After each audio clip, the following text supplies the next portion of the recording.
Hello everyone, मैं अभिनव Upadhyay present कर रहा हूँ और हम लोग कर रहे हैं डेली बेसिस पे जनवरी 2022 से लेकर दिसंबर 2022 तक के करंट अफेयर्स की एक सीरीज है और उसी का एक और ही बेहतरीन वीडियो। तो जितने भी इंपॉर्टेंट करंट अफेयर्स के क्वेश्चंस होंगे डिस्कस करेंगे। और अभी आपको पता ही है एलएसी पर भारत और चीन सैनिकों के बीच में फिर से झड़प हुआ है तवांग सेक्टर में। तो इस टॉपिक पे भी बात करेंगे हम लोग कि क्या ये सीन चल रहा है, क्योंकि आपको पता होगा कि लद्दाख के गलवान घाटी में 2020 में 15 जून 2020 को एक इस तरह का झड़प हुआ था। तो चलिए एक एक करके सभी प्रश्नों को देखते हैं और करंट अफेयर्स के प्लेलिस्ट में आपको पीछे के सभी जो है वीडियोस मिल जाएंगे, तो उन्हें भी आप ज़रूर देखें करंट अफेयर्स के प्लेलिस्ट में जाके। और टेलीग्राम ग्रुप से जुड़ के आप इसी तरह के और भी क्विजेस कर सकते हैं, या बहुत सारे स्टडी मटेरियल में जीके जीएस से रिलेटेड भी वहाँ पे प्रोवाइड कराते रहता हूँ, तो उन्हें भी आप पढ़ सकते हैं, याद कर सकते हैं। तो क्वेश्चन पहला इसी पे हम लोग बात करेंगे कि गलवान के 2.5 वर्ष बाद दिसंबर 2020 में किस जगह एलएसी पर भारत और चीन के सैनिकों के बीच खूनी झड़प हुई है। तो अभी मैंने बताया था तवांग सेक्टर, ये कहाँ है? ये अरुणाचल प्रदेश में है। लद्दाख के गलवान घाटी में अगर आपको वो डेट नहीं याद है तो मैं याद दिला दूँ, 15 जून 2020 की वो घटना थी। तो 15 जून 2020 को हुई थी लद्दाख के गलवान में ये क्लैश हुआ था। तो 15 जून 2020 को ही खूनी झड़प के बाद पहली बार उसके बाद ये दोनों देशों के सैनिकों के बीच ये नौबत आई है। और ये जो इंसिडेंट बताया जा रहा है, ये बताया जा रहा है 9 दिसंबर की बात है, 9 दिसंबर 2022। हालांकि यह खबर मीडिया में 12 दिसंबर के आसपास आया है। न्यूज़पेपर द हिंदू के अनुसार इसमें भारत के 20 जवान घायल हुए हैं, जबकि चीन के सैनिकों को हमसे ज़्यादा नुकसान हुआ है। उनके कई सैनिकों की हड्डियाँ भी टूट गई हैं। घायल भारतीय जवानों को गुवाहाटी के अस्पताल में भर्ती कराया गया है। तो क्या है ये घटना? तो ऐसा माना जा रहा है कि 9 दिसंबर के आसपास लगभग 250-300 चीनी सैनिक तवांग के यंगस्टे में भारतीय पोस्ट को हटाने के लिए घुसपैठ की कोशिश कर रहे थे। यह जो तवांग जो जगह है ना, तवांग सेक्टर, ये समुद्र तल से 70,000 फीट की ऊंचाई पर है, 17,000 फीट की ऊंचाई पर। चीनी सैनिक कंटीले, लाठी डंडे और इलेक्ट्रिक बैटन से लैस थे। भारतीय सेना भी इस बार पूरी तरह तैयार बैठी थी। भारतीय सेना ने भी कंटीले, लाठी डंडों से उनको जवाब दिया। इसमें दर्जनों चीनी सैनिकों की हड्डियाँ टूटी है। भारत के जवाबी हमले के बाद फ्लैग मीटिंग हुई और मसला शांत हुआ। विवाद वाली जगह से फिलहाल दोनों देश की सेनाएं हट गई हैं। इससे पहले 1975 में 1975 में तवांग में विवाद हुआ था, तब भारत के 4 जवान शहीद हुए थे।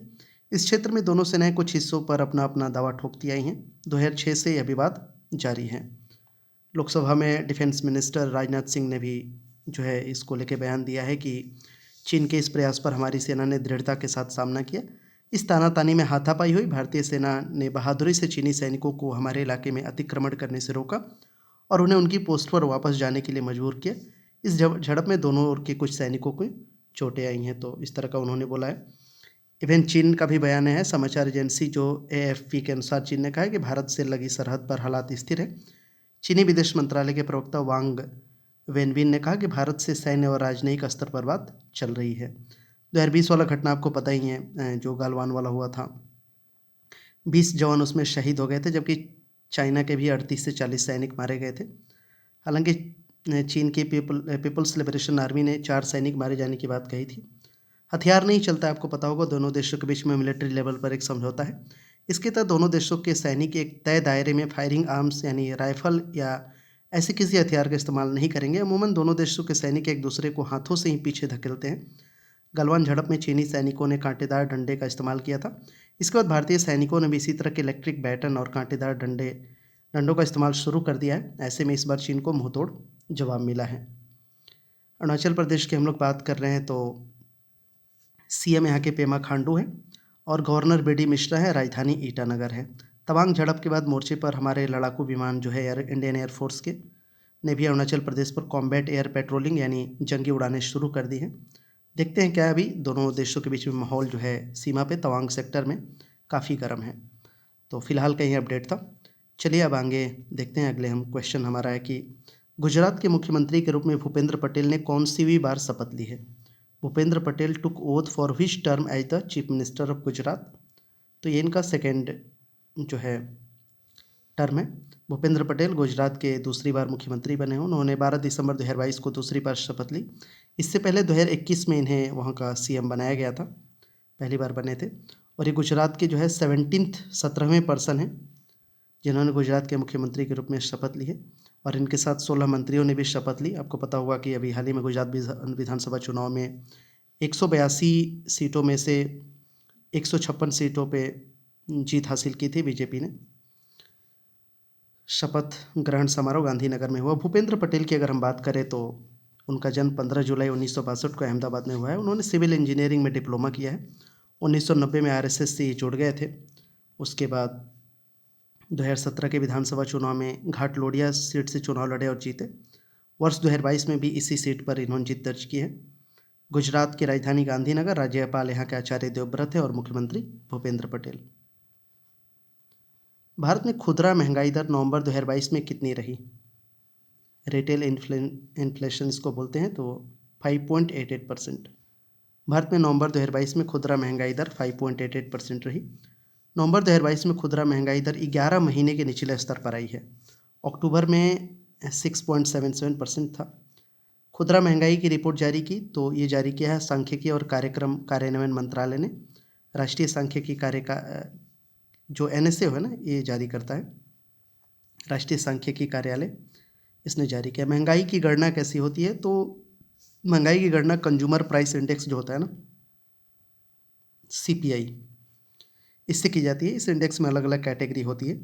इस इंडेक्स की 3 मुख्य कैटेगरी होती है। एक तो फूड आइटम्स होता है, खाद्य वस्तुएं, एक ईंधन और प्रकाश वाला होता है, फ्यूल एंड लाइट, और एक कोर सेक्टर होता है इसमें।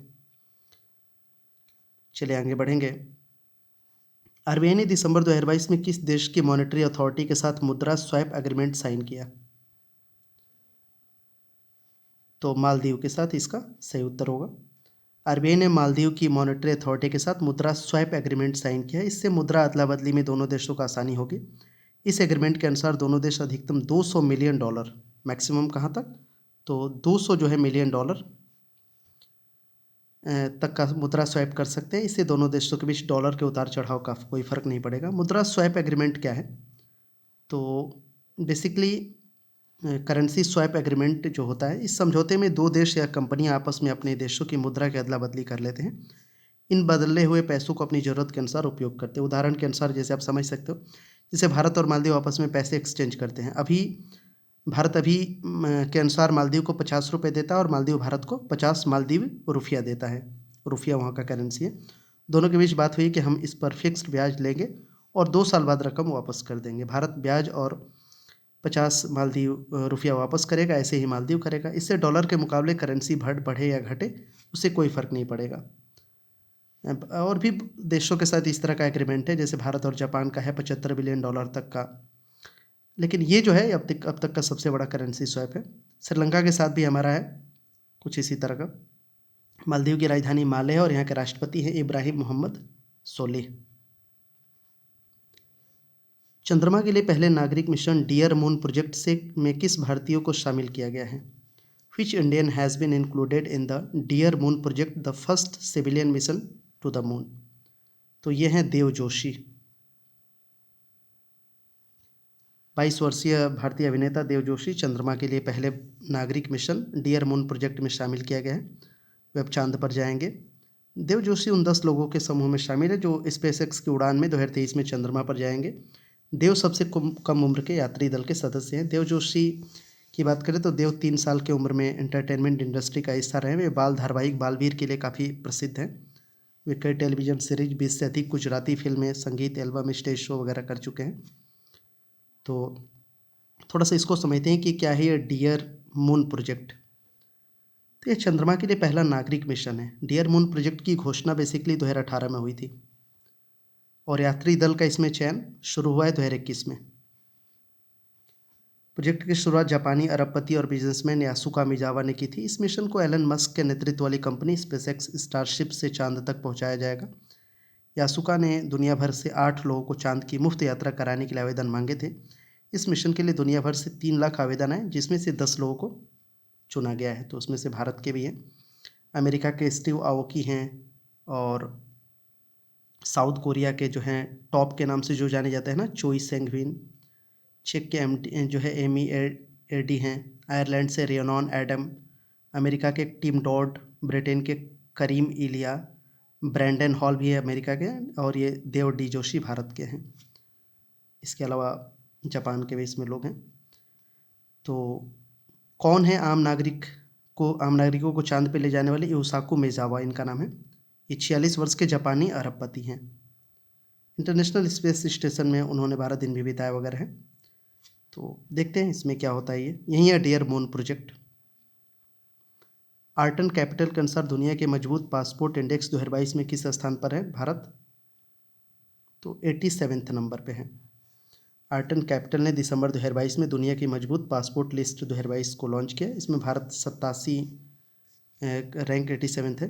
यानी भारत के पासपोर्ट से आप जो है 69 देशों में वीज़ा फ्री है, मतलब देशों में वीज़ा फ्री है। इस लिस्ट से अब बात पता चलता है कि देश का पासपोर्ट कितना मजबूत या कमज़ोर है। जो यूएई है, ये सबसे मजबूत पासपोर्ट वाला देश है। यूएई के पासपोर्ट के साथ यात्री 180 देशों में बिना किसी वीज़ा के जा सकते हैं। इस लिस्ट में अफ़गानिस्तान की स्थिति बहुत ख़राब है। UAE, Germany, Sweden, Finland, Luxembourg, Japan, ये सब बहुत स्ट्रॉन्ग इनके हैं। आर्टन जो कैपिटल है ना, इसका स्थापना 2006 में हुआ था। इसका मुख्यालय मॉन्ट्रियल कनाडा में है। पीएम मोदी ने गोवा के मोपा में ग्रीनफील्ड इंटरनेशनल एयरपोर्ट का उद्घाटन किया। इसका नाम किस दिवंगत राजनेता के ऊपर रखा गया है? तो मनोहर पर्रिकर के ऊपर ये रखा गया है। पीएम मोदी ने 11 दिसंबर 2022 को इस हवाई अड्डे का उद्घाटन किया। गोवा के पूर्व मुख्यमंत्री दिवंगत मनोहर पर्रिकर के नाम पर हवाई अड्डे का नाम मनोहर अंतर्राष्ट्रीय हवाई अड्डा रखा गया है। इस हवाई अड्डे की आधारशिला नवंबर 2016 में प्रधानमंत्री ने रखा था। इस हवाई अड्डे की जो लागत है वह है 2870 करोड़ रुपए। इसमें एक solar power plant, green building, runway पर LED lights, sewage treatment plant आदि जैसी अन्य सुविधाएं हैं। तो मनोहर पर्रिकर के बारे में आपको पता ही होगा। मनोहर पर्रिकर एक भारतीय राजनेता थे। वे भारतीय जनता पार्टी के नेता थे जिन्होंने 14 मार्च 2017 से अपनी मृत्यु तक गोवा के मुख्यमंत्री के रूप में कार्य किया था। गोवा की राजधानी है पणजी। सीएम प्रमोद सावंत और राज्यपाल पीएस श्रीधरन पिल्लई। प्रधानमंत्री नरेंद्र मोदी ने कहां से भारत की 6वीं वंदे भारत एक्सप्रेस को लॉन्च किया? तो नागपुर से। प्रधानमंत्री नरेंद्र मोदी ने 11 दिसंबर 2022 को महाराष्ट्र के नागपुर पहुंचे। यहाँ उन्होंने नागपुर महाराष्ट्र से बिलासपुर छत्तीसगढ़ के बीच चलाई जाने वाली वंदे भारत एक्सप्रेस ट्रेन को हरी झंडी दिखाई। यह भारत की जो है 6th Vande Bharat express train है। वर्ष 2019 में नई दिल्ली और वाराणसी के बीच में पहले ट्रेन चली थी। टोटल अब 6 हो गई हैं वंदे भारत एक्सप्रेस। पहली तो वही है नई दिल्ली से वाराणसी वाली वंदे भारत एक्सप्रेस। दूसरी है नई दिल्ली से कटरा वंदे भारत एक्सप्रेस। तीसरी मुंबई से गांधीनगर वंदे भारत एक्सप्रेस। चौथी है नई दिल्ली से ऊना वंदे भारत एक्सप्रेस। पांचवा मैसूर से चेन्नई वंदे भारत एक्सप्रेस। और ये छठा है नागपुर से Bilaspur Vande Bharat express. Got it. चलिए आगे बढ़ते हैं। मुंबई नागपुर समृद्धि एक्सप्रेसवे के पहले फेज का उद्घाटन पीएम मोदी ने किया। पहले फेज की लंबाई बताएं। तो 500 किलोमीटर है ये एक्सप्रेसवे। बेसिकली 701 किलोमीटर ये टोटल लंबा है, लेकिन अभी 500 किलोमीटर तक ही बना है। नागपुर से शिरडी तक 500 किलोमीटर के पहले फेज का उद्घाटन प्राइम मिनिस्टर ने कर दिया है। उद्घाटन समारोह में महाराष्ट्र के मुख्यमंत्री एकनाथ शिंदे, उप मुख्यमंत्री देवेंद्र फडणवीस भी शामिल थे। इस एक्सप्रेसवे का नाम हिंदू हृदय सम्राट बाला साहब ठाकरे महाराष्ट्र समृद्धि महामार्ग है। Got it. महाराष्ट्र की बात कर रहे हैं। राजधानी मुंबई है। राज्यपाल भगत सिंह कोश्यारी, मुख्यमंत्री एकनाथ शिंदे और उप मुख्यमंत्री हैं देवेंद्र फडणवीस। चलिए आज का सवाल है, इसका आप हमें आंसर कमेंट सेक्शन में करना। नागपुर मेट्रो के पहले चरण का उद्घाटन किसने किया है? Who inaugurated the first phase of Nagpur metro? आपके पास ये 4 ऑप्शन है। वीडियो को जरूर लाइक और शेयर करिएगा। चैनल पर नए हैं तो सब्सक्राइब कर लीजिएगा, बेल बटन दबा लीजिएगा, जिससे कि जब भी हम नेक्स्ट वीडियो लेकर आए तो आपके पास आसानी से पहुंच सके। और सभी पीछे के वीडियोस आपको करंट अफेयर्स के प्लेलिस्ट में मिल जाएंगे। और टेलीग्राम ग्रुप से आप लोग जुड़े, वहाँ और भी इसी तरह के मैं क्विजेज और बहुत सारे स्टडी मटेरियल प्रोवाइड कराते रहता हूँ। Thank you so much for watching this video. मिलते हैं नेक्स्ट वीडियो में, तब तक के लिए बाय, टेक केयर।